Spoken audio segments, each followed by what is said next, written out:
पण मला असं वाटतं आपल्या सगळ्या लोकांचं गावाच्या विकासाकडे झालेलं अक्षम्य दुर्लक्ष, आणि त्याच्यात आपण केवळ गव्हर्नमेंटला दोष देऊया नको.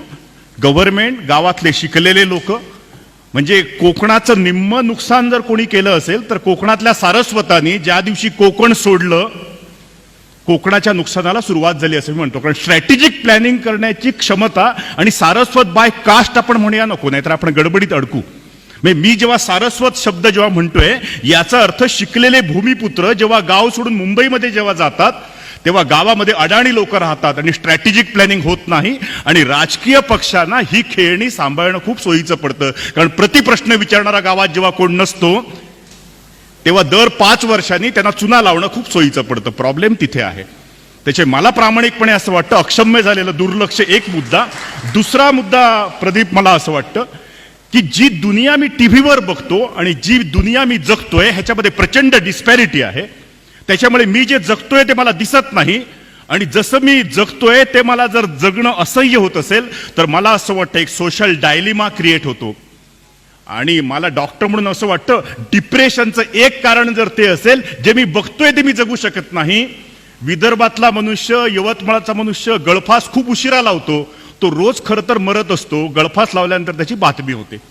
आणि मला प्रामाणिकपणे असं वाटतं ती जी डिस्पॅरिटी जी आहे ती डिस्पॅरिटी ही सिंव्हा लोकांमध्ये मला नेहमी जाणवते.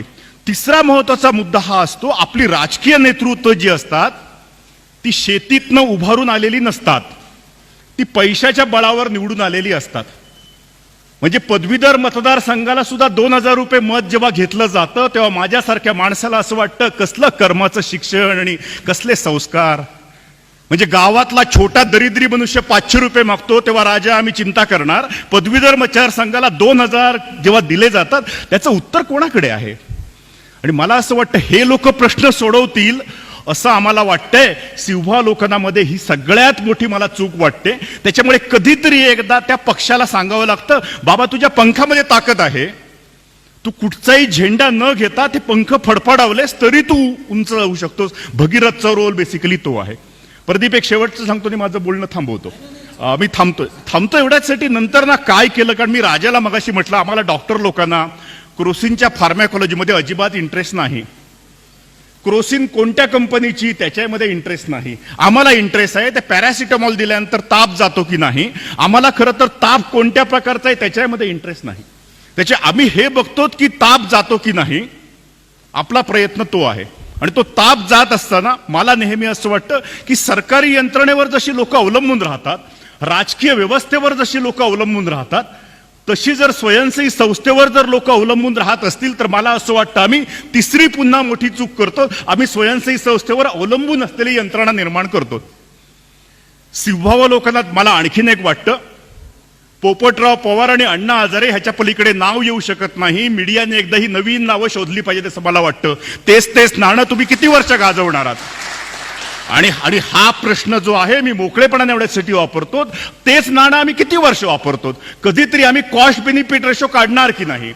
आणि सगळ्यात शेवटी बिझनेस मॉडेलमध्ये स्केलेबिलिटी असते. म्हणजे माझा बिझनेस मी किती वाढवला, माझ्या गावाचं नाव मी किती लोकांपर्यंत केलं. बायोलॉजिकल प्रोसेसमध्ये स्केलेबिलिटी नसते. बायोलॉजिकल प्रोसेसमध्ये रिप्लिका मॉडेल उभं केलं पाहिजे. आम्ही किती रिप्लिका मॉडेल उभी केली हा प्रश्न जर सागर आम्ही जर विचारला तर त्या प्रश्नाचं उत्तर खूप येत नाहीये. कारण आम्हाला डेव्हलपमेंटच्या प्रोसेसची पिकनिक स्पॉट करायचे होते, आम्हाला डेव्हलपमेंटच्या प्रोसेसचे रिप्लिका मॉडेल करायचे नव्हते. त्याच्यामुळे जो येतो तो राळेगण सिद्धी, जो येतो तो हिरे बाजार. मला असं वाटतं अख्खं महाराष्ट्र काय निकम्म आहे का? नवीन का गावं तयार झाली नाहीत, नवीन का गावं मीडियाने देशासमोर आणली नाहीत. मी त्या दिवशी एबीपी माझाचा कट्टा बघत होतो आणि 3 इडियट्स वर जो पिक्चर बेतलाय त्याला राजीव खांडेकर विचारतोय तुम्ही आतापर्यंत एवढे अंधारात का होता. तो म्हणाले हा प्रश्न मला नका विचारू, हा प्रश्न तुम्हाला विचारा. म्हणजे आमच्यासारख्या माणसाला तुम्ही अंधारात ठेवला तर तुमचा प्रॉब्लेम आहे, आमचा प्रॉब्लेम नाहीये.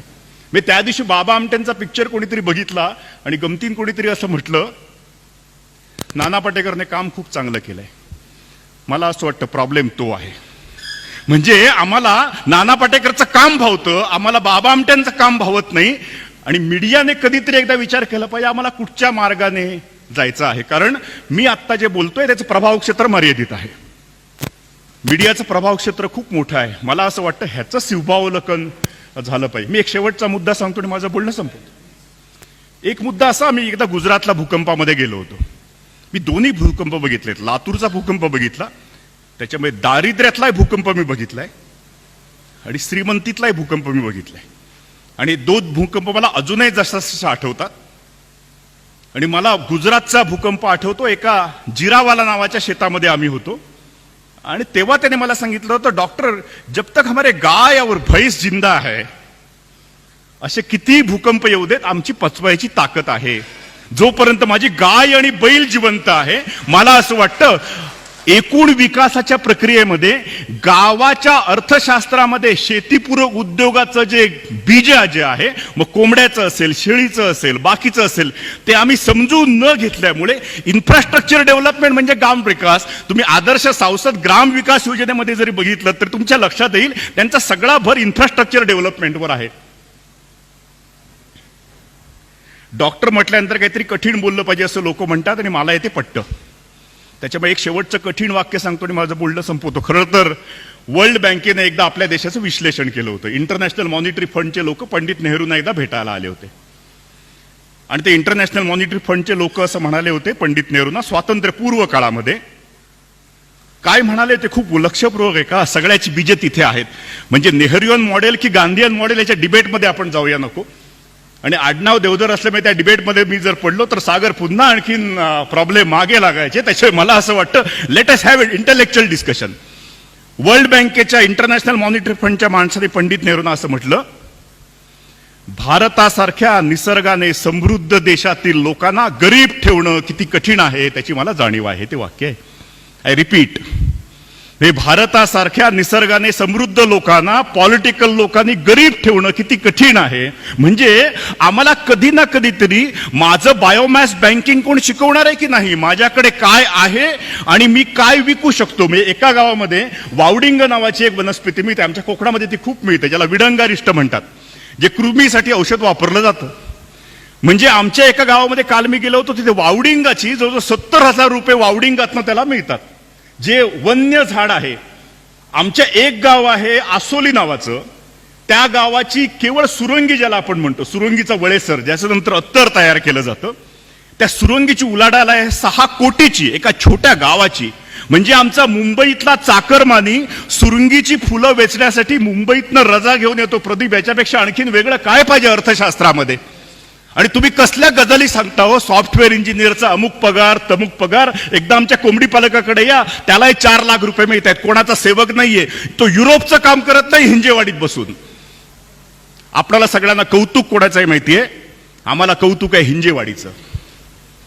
हे कौतुक पहिल्यांदा ती काढून टाका, कारण त्यांचं मार्केट खाली आल्यानंतर कदाचित तुम्हाला कोण घेणारही नाही. त्याचे मला असं वाटतं tradable business, non tradable business आणि बायोमास बँकिंग, मला असं वाटतं आम्ही 2 विषयामध्ये खूप चांगलं काम केलं. पण शिवभावावलोकनामध्ये लक्षात येतं आम्ही त्या बायोमास बँकिंगचा विचार केला नाही. मला असं वाटतं शिवभावावलोकनात एवढंच पुरे. औषध काय दिले ते मी नंतर तुम्हाला सांगतो. धन्यवाद.